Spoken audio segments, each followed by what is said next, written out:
Hello everyone, haino hai ani katal video no joto no lam so khakhaya gam krong tana hangge amba gam krong na mong kaichang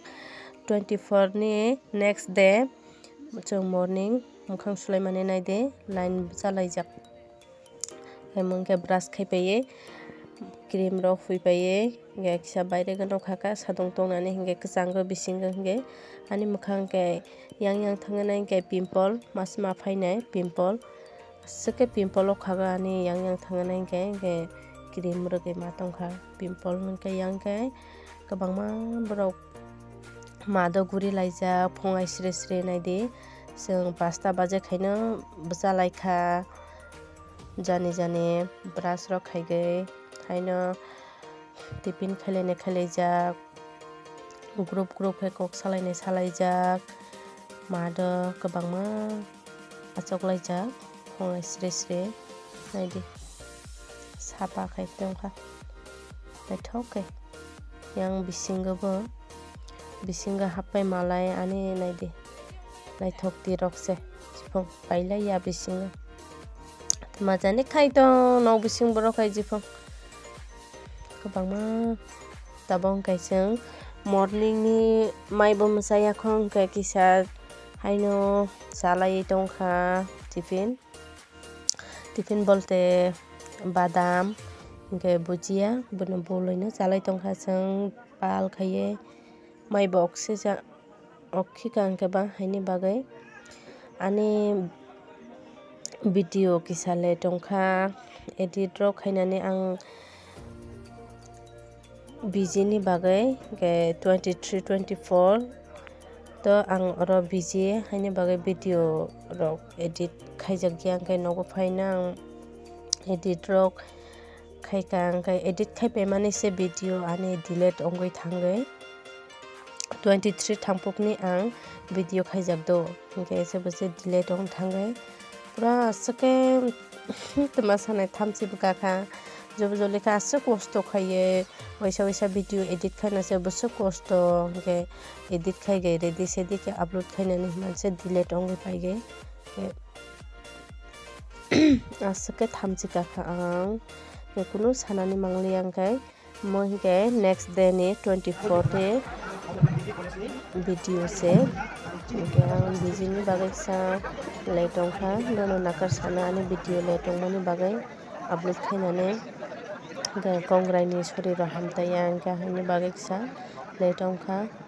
tabong kaine dikabangma stage kajak Amorpur degree college bai yang Koilashwar ni college ni student kaisa game thungrunani bagai challenge buduk solainai sibo nainani faijak ba excited nainani bagai na madan rono guri ge phunuk tongo ani camera ka asuk mobile display thangai snamr pungsimi asuk kipli ongoi tongo clear onglia naidi mada borok busu kabang nainani bagai introduction bo baksa roi tongo hingke yang khela bo chole roi tongo borok jomai jang naide asuk borok nainani faijak yang bo introduction khai tongo college ni student rok no yang bo khela bo start khaina nai tongo yang khai list ti salaijak ani dol rok khai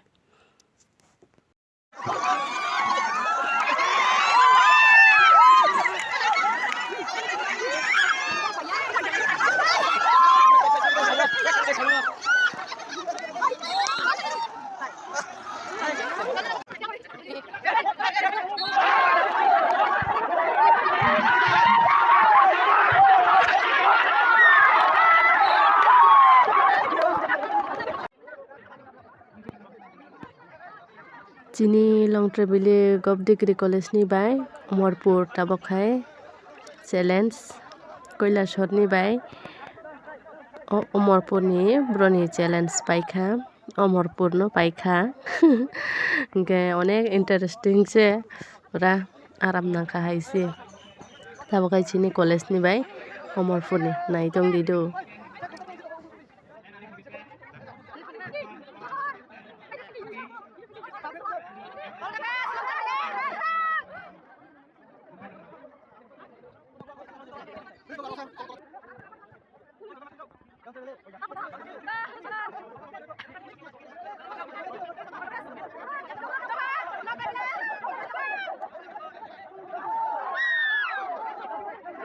Chini president bo komni haise bukaisa mutani bagui baskango bwchaya oklagano bwchagai bwchang buduk srep khagai naidi pura ready ong tongo yang baskango kaisa je kram rok bwchajak sa strong hingke muta rok to asuk phan kwrwi rok to asuk phariya haini bagui naidi johor hingke pura tuma kaisa first introduction bo paikha hingke khela bo paikha nograi okra rokno lamsogoi brono stage o bro kagai brono photo bui tongo group pic chini nograi okra rokno hingke ang brono lamsokmani rok video khaise manglia yang chini college ni school ni student rokno thik khainani nangbwlai haini bagui ke ang video khairok manglia ani dol rok bo jani busy hingke je mansak se ang rono phunuknani bagui video khaisio je ani time mangphugo simi se ang video khaimanga haini bagui organizing secretary of Dipendra Tripura chini bini loge tongo assistant organizing secretary Anil Tripura executive member rokno aro tongo cultural secretary Karen Sri Tripura bini loge tongo media in charge Samir Tripura office secretary tongo Ramesh Tripura first introduction aro Torno Manik Tripura aro mukai second group second second round mukai question sunjanai je brono email live hobby brono introduction rumani sini college ni brono question khaijakna sini judges rok bai khnai dido brono tama sungjaka rok ani blog no paisak jorate first to last pairi nai de asikaise enjoy bongnai hingke interest bo nangnai video naye hingke sibo sinai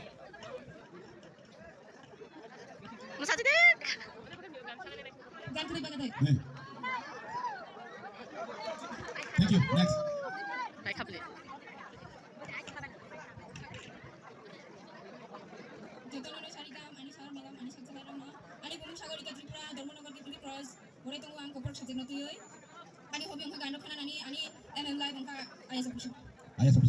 IAS full meaning salah. Indian Administrative Service. Next yes. Sanai Tripura sungai betul. Bosok pernah sudah jubilee ha? 25 year. Thank you. Next ini question lagi. Ini, kami kata, ada nunggu ini Tripura sungai betul nunggu ada participate kami mereka. Nunggu itu Tripura sanggoi, mungkin saja mah, sini je jatuh ni resamong, bukan jaga acai kan? Jatuh ni resamong Tripura sanggoi, kamu nunggu acai kan? Jatuh ni resamong, bu mana nggak khoboi, bu jaga resap kan? Acai mana ni? Tabong kai chini college ni introduction kaisa sai tongo all college ni student rok no introduction second round kok sunggai paikha tabong kai je jani college ni executive member rok no best thepanani bagai mungkai chini college ringjakha ge chung state of haika ke tabong kai जोंनो best हेपानानै बागै stage रिंजाकमानि बागै जों stage चिनि executive member रक गोबांमा stage फाइका ताबंके best थेपाइ दंगो बबै book कायसा काये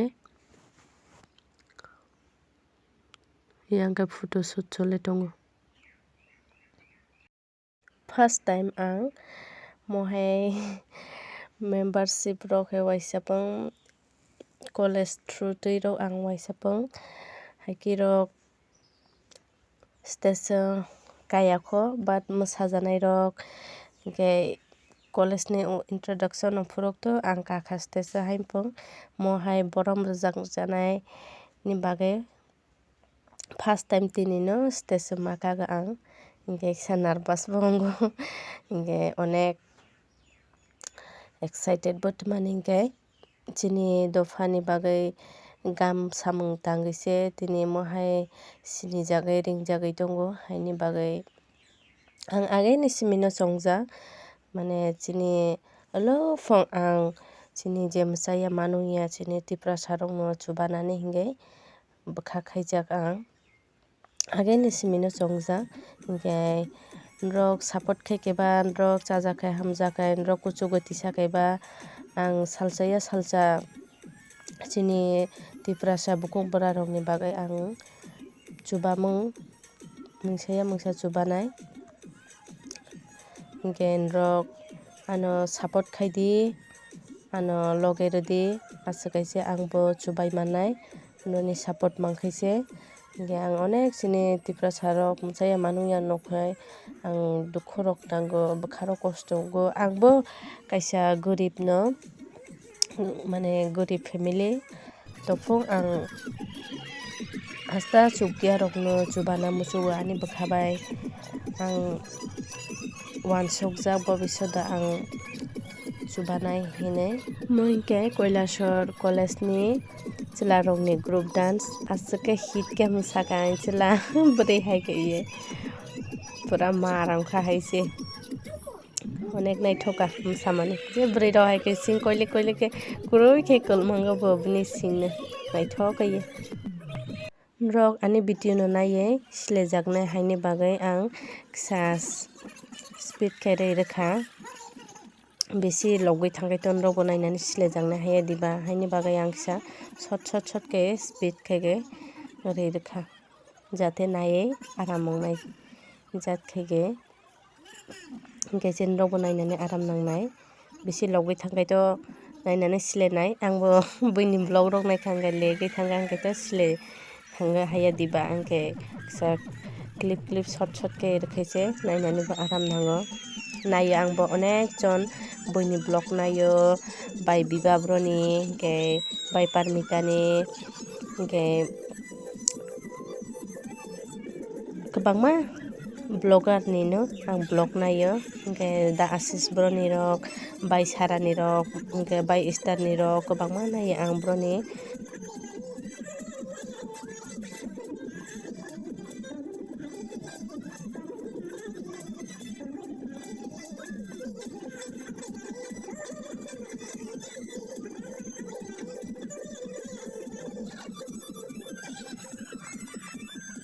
sini da khoren sini top singer Tripurani hingke bo bini muko nukjaya phone bo pura hit kaino rwchabui mwsagui tongo bini music kata video to onek to nukbai khana borok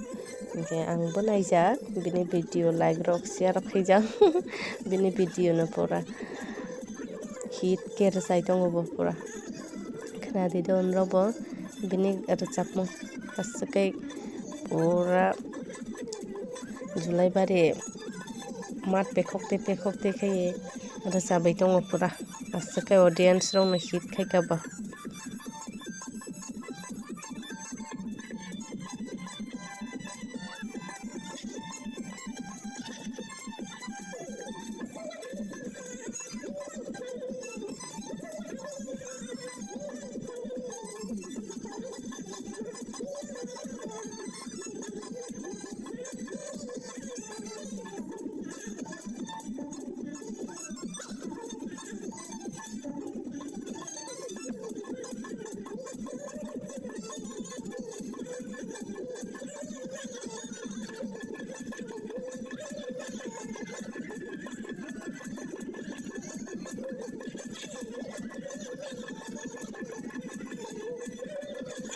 copyright khlaijaknani kirijagui angkhai nono khwnarmania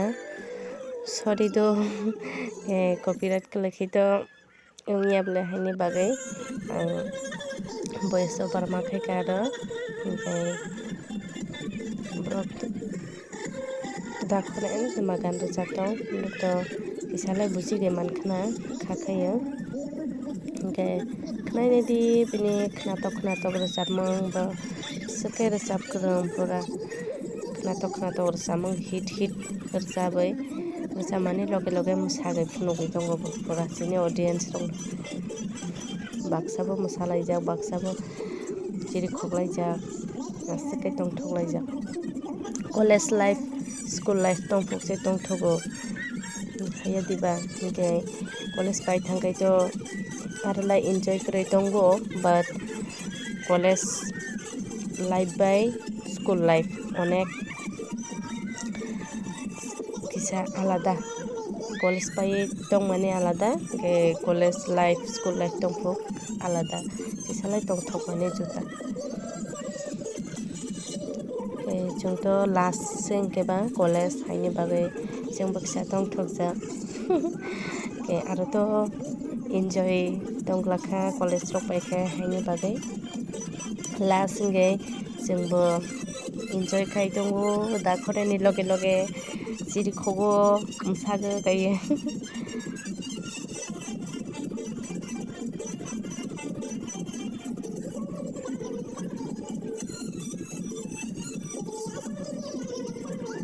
Moingke agini tangsamani tangbiti phunuknabo nango motehai borok mosagai phunugui tongo agini tangsamani siri sitini tangjai phunukmani sibono borok kahini phunugui tongo mosagai tongo chungbo nailai tongo phunukna rokbo nango chini motehai culture ni tangsamung lumung phunukna nango borok julai bari ni ongkhana I think borok mosagai tongo borok onek naithokai mosai phunuka haise naithokjaka borok naide naithokjakbaikha bobo college ni dance naithokjaka borok comment khai sabaidi do angkhaito all college ni no perfect ungjaka dance naithokbaikha all college ni no chini college ni samungbo nuknai rok naitongdi bahai nangjaka comment khai sabaidi do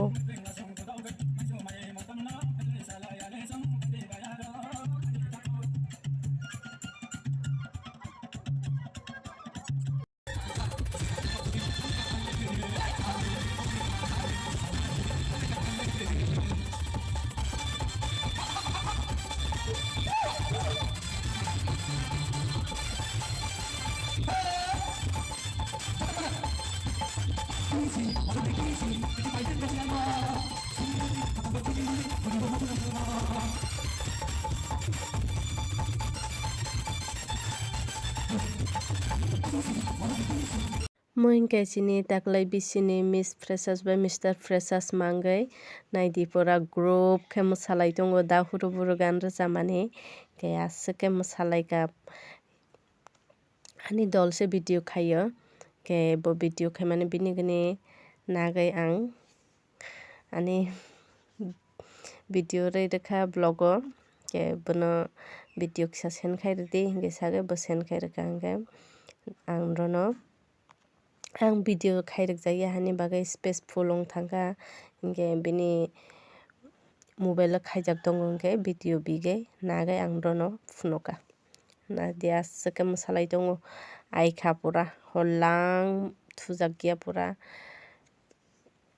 aswk enjoy khaileka naidi mosalai tongo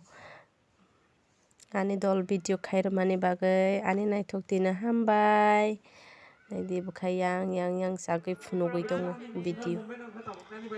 borok kwbangma o baksakai room bisingo hajak jani jani bedding ready khainani baksakai barongjak naidi kwbangma thanani bagai ready sedi onglaijak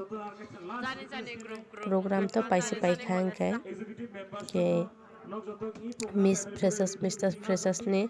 rono question khaimara ang phunuk mangliya rono nogo thangnani bagai gari naisinglajak achuklaijak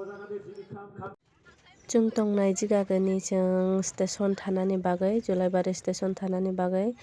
phaipaikha gari sopaikhai maio khwilaijak phongai sri sri bogo mai kwrwi muktrui bo pailaiya jani jani moklaijak ani hingke mukurok se pura durung durung tongsi hoponglang thujakya se hingke pura mukurok kwchak kwchak ongui tongbaikha ani dolbo naidi bobo muktrui phaijakmani mokjak jani jani moklaijak station thanglai tongo tabok. A few moments later. Finally जों Agartala sopaijak hingke mongke Jerenia station. Haino kisa view naithok kai nukha hingke ba video khaikang naidi. Naithotok wngui tongo train no achuk tui no haino video khaika kisa.